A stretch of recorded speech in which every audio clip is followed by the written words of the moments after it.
Elevator education থেকে Souvik sir কথা বলছি। আজকে আমি যারা 2022-এ এমবিএ তে অ্যাডমিশন নিতে চলেছো ম্যাকাউটে, যারা এমবিএ ফার্স্ট সেমিস্টারটা হয়তো 2022-এর ডিসেম্বর বা 23-এর জানুয়ারিতে হবে, এবং এবারে তো তোমরা জানো যে এক্সামটা অফলাইনেই হবে। তো তোমাদের ফার্স্ট সেমিস্টারের যে কোয়ান্টিটেটিভ টেকনিক পেপারটা আছে সেইটা সম্বন্ধে আমি তোমাদের কিছু ইনফরমেশন জানাতে চাই।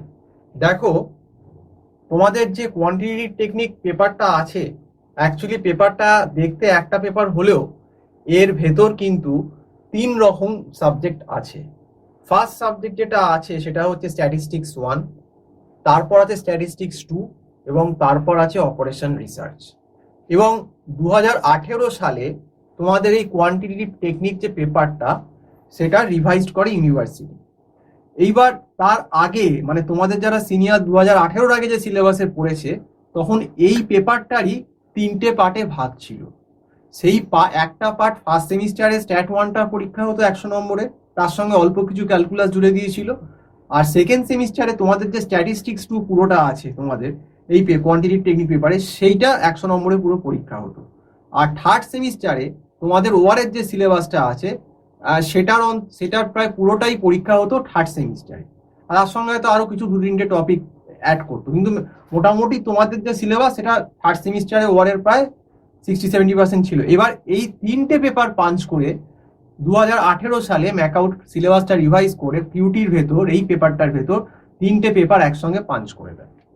এবার দেখুন, সিলেবাসটা কেন করেছে, কারা করেছে আমি বলতে পারবো না, কিন্তু এতটুকু আমি বলতে পারি এই পেপারটা সম্বন্ধে যে যেহেতু দুটো স্ট্যাটের পেপার এবং একটা ওয়ারের পেপার জুড়ে দেওয়া হয়েছে একসঙ্গে, যেসব ছেলেমেয়ের ব্যাকগ্রাউন্ড নেই, যারা কোনোদিন স্ট্যাটিস্টিক্স বা অপারেশন রিসার্চ করে আসেনি বিএসসি সামস, তাদের পক্ষে কিন্তু যে সময় থেকে কলেজ শুরু হবে মানে জুলাই আগস্ট, তারপর যদি ডিসেম্বরে পরীক্ষা হয়, 4-5 মাসের ভেতর কিন্তু এই পেপারটা অন্তত তার 50%-60% তৈরি হওয়া অসম্ভব।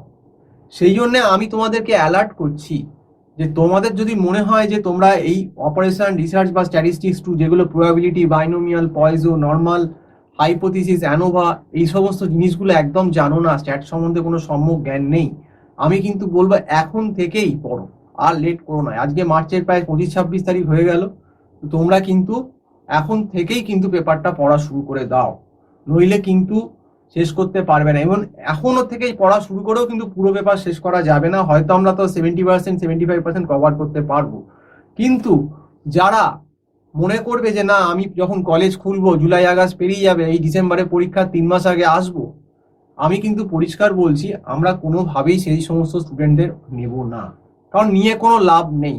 3-4 মাসে এই সাবজেক্টের ম্যাক্সিমাম 30% হতে পারে, তার বেশি তাদের কাছে হবে না, সম্ভব না। এবার কেন এরকম সিলেবাস ইউনিভার্সিটির লোকেরা করেছে 2018 যে 3টে পেপার ম্যাথসের পেপার একসঙ্গে পাঞ্চ করে দিয়ে স্ট্যাটের 2টো পেপার আর অপারেশন রিসার্চ একটা ম্যাথসের পেপার, সেটা তাদের কাছেই প্রশ্ন, আমার মনে হয় প্রশ্ন করা উচিত।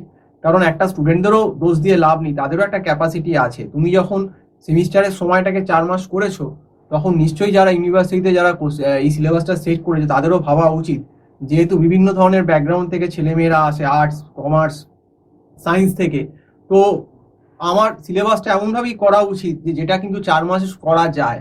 এমন সিলেবাস করা উচিত না যেটা 4 মাসে কোপ আপ করা যায় না। তো সেই জন্য আমি বলবো, যাই হোক, যেহেতু সিলেবাসটা এখন ইউনিভার্সিটি করেই দিয়েছে এবং আছে, সেটা তো তোমরা ওভারলুক করতে পারবে না। কাজে সেমিস্টারে অফলাইন পরীক্ষা হলে তোমাদের এটাতে পড়তেও হবে এবং পাসও করতে হবে। সেই জন্যে যে সমস্ত ছাত্রছাত্রী যারা আছো তাদেরকে আমি আগে থেকেই কিন্তু ওয়ার্ন করছি যে আমার কথাগুলো একটু শোনো, এবং আমার মনে হয় যে আমার কথাগুলো যদি একটু শোনো, আমার মনে হয় ভবিষ্যতে তোমাদেরই লাভ হবে।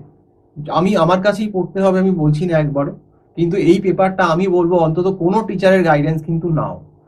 যদি মনে হয় যে আমার কাছে পড়বে, তাহলে আমরা অনলাইনে গুগল মিটে ক্লাস করাই। আমাদের অলরেডি ম্যাকআউটের ব্যাচ স্টার্ট হয়ে গেছে, মার্চ মাস থেকেই স্টার্ট হয়ে গেছে, একটা 6-7 জনের গ্রুপ অলরেডি স্টার্ট হয়ে গেছে। সেই গ্রুপে হয়তো আমি আর নিতে পারবো না। যদি কারুর মনে হয় যে 3-4 জনের কেউ গ্রুপ করে করতে পারবে, তাহলে অবশ্যই আমাকে তোমরা ফোন করতে পারো 9748161018 এই নাম্বারে কল করে টিউশনের ব্যাপারে কথা বলতে পারো। আর যদি মনে হয় যে না এখানে পড়বে না, সেটাও কোনো অসুবিধা নেই, কিন্তু আমি তাও ছাত্রছাত্রীদের বলবো একজন কিন্তু সিনিয়র লোকের গাইডসে যেখান থেকেই হোক না কেন এই সাবজেক্টটার জন্য কিন্তু তোমরা নাও। কারণ এই সাবজেক্টটাতে কিন্তু যদি কোশ্চেন সেরকম একটু ঘুরিয়ে আসে, তাহলে কিন্তু ম্যাক্সিমাম ক্ষেত্রেই কিন্তু সাপ্লি হওয়ার সম্ভাবনা একটা থেকে যায়, এবং যেটা কিন্তু আমরা কোনোভাবেই চাই না যে কোনো ছাত্রছাত্রীরই সাপ্লি হোক। কারণ দেখো, আমি তোমাদের সিলেবাসটা বলে দিচ্ছি। প্রথমে স্ট্যাটিস্টিক্স 1 যেটা আছে, তার ভেতর কিন্তু ফ্রিকোয়েন্সি ডিস্ট্রিবিউশন, সেন্ট্রাল টেন্ডেন্সির ভেতর মিন, মিডিয়ান, মোড, তারপর ডিসপারশনের ভেতর standard deviation, quartile deviation, coefficient of variation, তারপর কোলেশন রিগ্রেশন আছে, তার ভেতর র্যাঙ্ক কোলেশন আছে, এরকম টপিকগুলো আছে। আর স্ট্যাটিস্টিক্স 2 এর ভেতর কিন্তু প্রবাবিলিটি, বাইনোমিয়াল, পয়েজো, নর্মাল ডিস্ট্রিবিউশন, হাইপোথিসিসের প্রায় 12টা কেস আছে, তার সঙ্গে অ্যানোভা মানে অ্যানালাইসিস অফ ভ্যারিয়েন্স আছে, এবং আরো টাইম সিরিজ, এরকম অনেকগুলো সাবজেক্ট আছে। এবং বিএস অপারেশন রিসার্চ যে পার্টটা তোমাদের ম্যাথসে, সেই অপারেশন রিসার্চের ভেতর কিন্তু তোমাদের যেটা প্রথমেই পড়তে হবে বেশি করে, লিনিয়ার প্রোগ্রামিং প্রবলেম ম্যাক্সিমামটাই। লিনিয়ার প্রোগ্রামিং প্রবলেমের ভেতরই ম্যাক্সিমাম টপিক কভার করছে। First topic problem formulation, second topic হচ্ছে তোমার solving LPP by graphical method, 3 নম্বরে আছে সিমপ্লেক্স বিগেম, 4 নম্বরে অ্যাসাইনমেন্ট প্রবলেম, 5 নম্বরে ডুয়ালিটি, 6 নম্বরে ট্রান্সপোর্টেশন। কাজেই আমি তোমাদেরকে অন্তত, এবং লাস্টে ইকোনমিক্সের একটা পার্ট আছে গেম থিওরি, সেটাও কিন্তু সামসে ওয়ার্ডের ভেতর। এবং আমি তোমাদেরকে এই জন্যই বলছি যে সিলেবাসটা কিন্তু কিউটির প্রচন্ড ভাস্ট, প্রচন্ড বড়, এবং মোটেই সহজ কিন্তু নয়। বিশেষ করে স্ট্যাট 1 তাও একটু সহজ হতে পারে, প্রথমে করলেও নিতে পারবে, কিন্তু স্ট্যাট 2 আর ওয়ার কিন্তু মোটেই সহজ না, এটা আমি অন্তত বলতে পারি। এত বছর আমার 2008 সাল থেকে পড়িয়ে আসি, যাদের ব্যাকগ্রাউন্ড নেই তাদের পক্ষে কিন্তু প্রথমে একটু বুঝতে অসুবিধা হবে, সময় লাগবে ধরতে। তো এই কথাটা মাথায় রেখেই তোমাদেরকে আজকে আমি কথাগুলো বললাম। এখনো বলছি, যারা অ্যাডমিশন নিয়ে ফেলেছো কোনো কলেজে বা অ্যাডমিশন নেবে, তারা কিন্তু এখন থেকে কিউটি পেপারটার কিন্তু টিউশন কোথাও না কোথাও নাও, নইলে কিন্তু পরে গিয়ে কলেজ যখন খুলবে, জুলাই আগস্টে আসবে, আর ডিসেম্বরে পরীক্ষা হবে 3.5-4 মাসে, এই পেপার কোনোভাবেই 30-40% করাও তোমাদের পক্ষে কিন্তু সম্ভব হবে না। তো যাই হোক, আজকে এই অবধি বললাম। যদি আমার কথা ভালো লাগে এবং আমার চ্যানেল ভালো লাগে, তাহলে অবশ্যই আমার চ্যানেলটা সাবস্ক্রাইব করো, এবং আমাদের এলিভেটেড এডুকেশন চ্যানেল সাবস্ক্রাইব করলে কিন্তু তোমরা যে ম্যানেজমেন্ট সংক্রান্ত বা আইটি সংক্রান্ত যে ইনফরমেশনগুলো তোমরা কিন্তু আমাদের চ্যানেলের মারফত পেয়ে যাবে, এবং মনে হয় তাতে কিন্তু তোমরাই উপকৃত হবে। যাই হোক, আজকে এই অবধি বললাম। খুব ভালো থেকো, হ্যাভ এ নাইস ডে, নমস্কার।